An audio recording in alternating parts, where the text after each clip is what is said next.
राजा, मुझे ऐसा लगता है कि हमें अपनी बात पूरी कर लेनी चाहिए। कौन सी बात? जो बाहर अधूरी रह गई थी।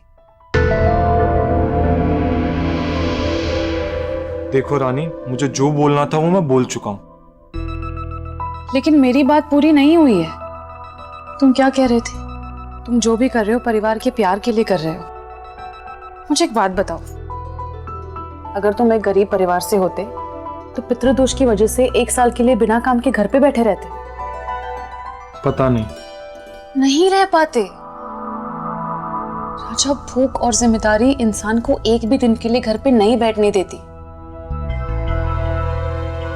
जो लोग अंधविश्वास से ऊपर उठकर काम करते हैं, क्या भगवान उनका बुरा सोचते हैं?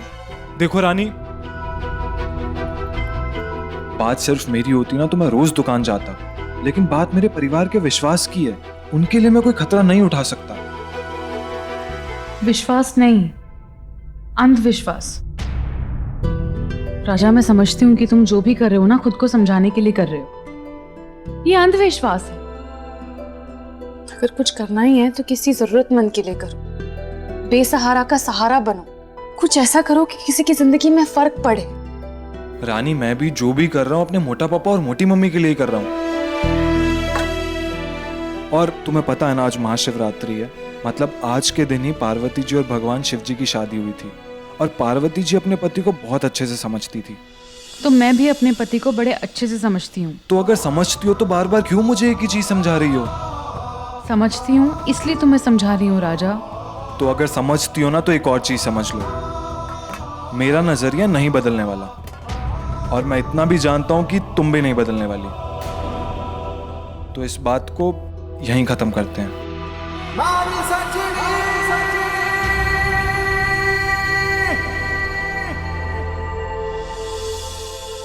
ये क्यों यहाँ छोड़ दी राजा ने?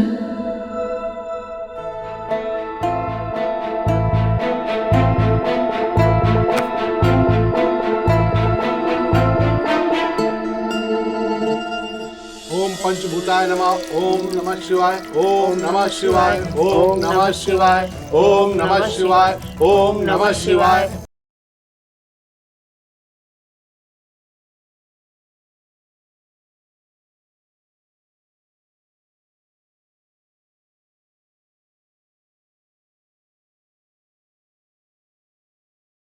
शिव जी, अब आप ही राजा को सही रास्ता दिखा सकते हो।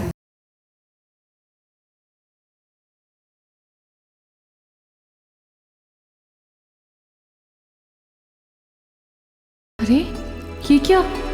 ऐसे तो दूध से सारी पूजा की किताबें गीली हो रही हैं।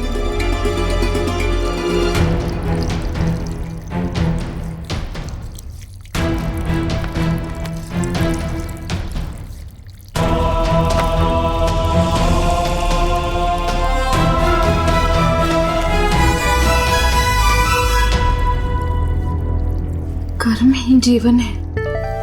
ये तो किसी के हाथ की लिखी हुई डायरी लग रही है।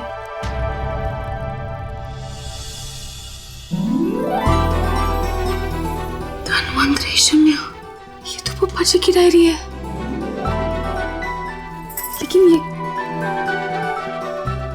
लगता है इस पर भगवान जी की फोटो है, इसलिए किसी ने पूजा की किताबों के बीच रख दी।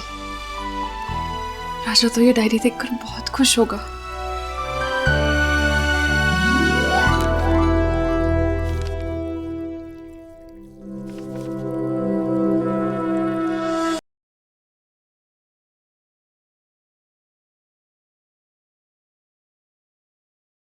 इस डायरी में तो अंधविश्वास और कर्म के बारे में वही बातें लिखी हैं जो मैं राजा को समझाना चाहती हूँ। थैंक यू शिव जी, ये तो बस आपका चमत्कार है। मैं कब से सोच रही थी राजा को कैसे समझाऊं, बस आपने रास्ता दिखा दिया। अब राजा को दुकान जाने से कोई नहीं रोक सकता। थैंक यू शिव जी। राजा बेटा, जलाभिषेक के लिए आ जाइए। रानी बेटा, अभिषेक के लिए आजा।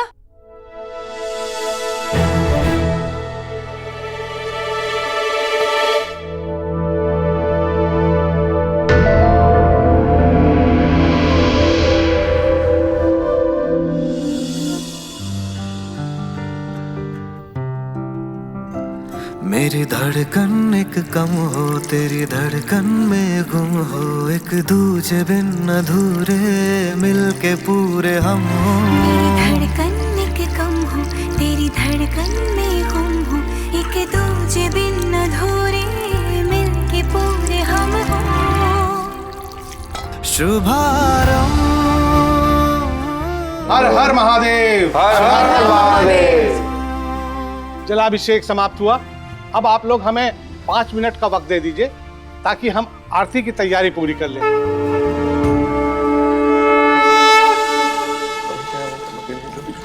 हितांग भाई, मैं मोटा पापा को दवाई देके आता हूं। हाँ देखे।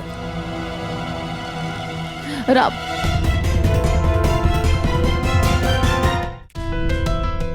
क्या हुआ रानी? कोई टेंशन है?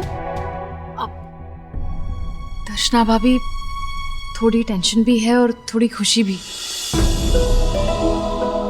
ये देखिए, मुझे शिव जी के आशीर्वाद से मंदिर में क्या मिला?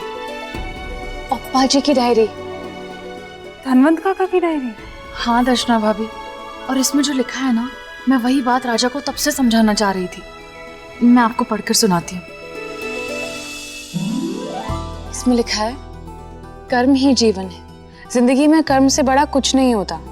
आज ग्रहण वाले दिन दूसरे बच्चों की तरह राजा भी स्कूल ना जाने की जिद कर रहा था, लेकिन मैंने राजा को समझाया कि जिंदगी में कर्म से बड़ा कुछ नहीं होता। कर्म ही इंसान का असली धर्म है। अंधविश्वास की आड़ में हमें अपने कर्म से पीछे नहीं हटना चाहिए। मेरा 5 साल का राजा मेरी बात समझा या नहीं मुझे नहीं पता, लेकिन उस दिन स्कूल जरूर चला गया।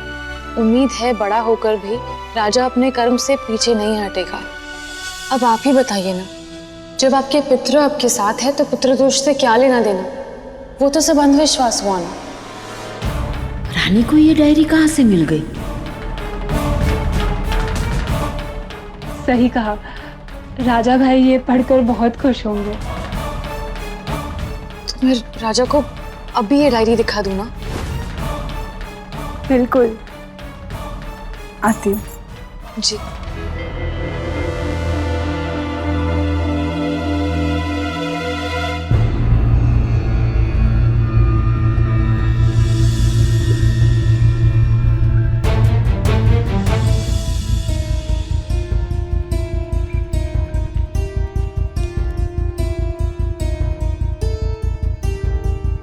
મારી વાત ખોટી લાગે પણ સાચી ખરી હો श्रीनाथजी भगवान, आपसे हमारी खुशी देखी नहीं जाती क्या? इसे अचानक से धनवंत भाई की डायरी रानी के हाथ में दे दी। हे भगवान, हितांग के पापा को बताना पड़ेगा। राजूड़ा को अंदर ही घेरे में डाल के रखे।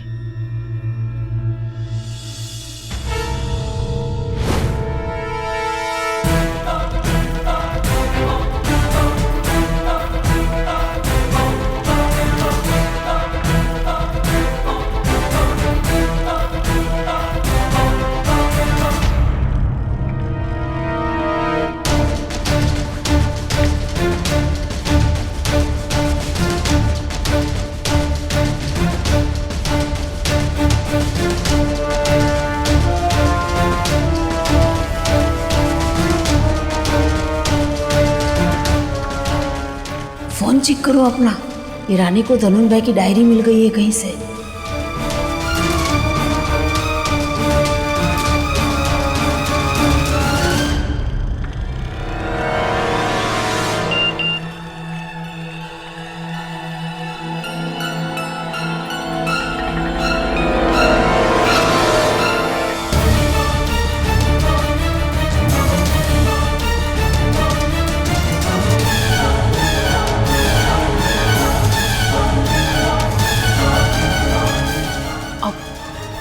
राजा, आप सभी आरती के लिए आ जाइए। आरती की तैयारी पूरी हो गई है। सबसे पहले नवविवाहित जोड़े आरती करेंगे। राजा बेटा और रानी बहू, सबसे पहले आप आरती करेंगी। उसके बाद मेहुल बेटा और झरना बहू, आप लोग आरती करेंगे। आइए।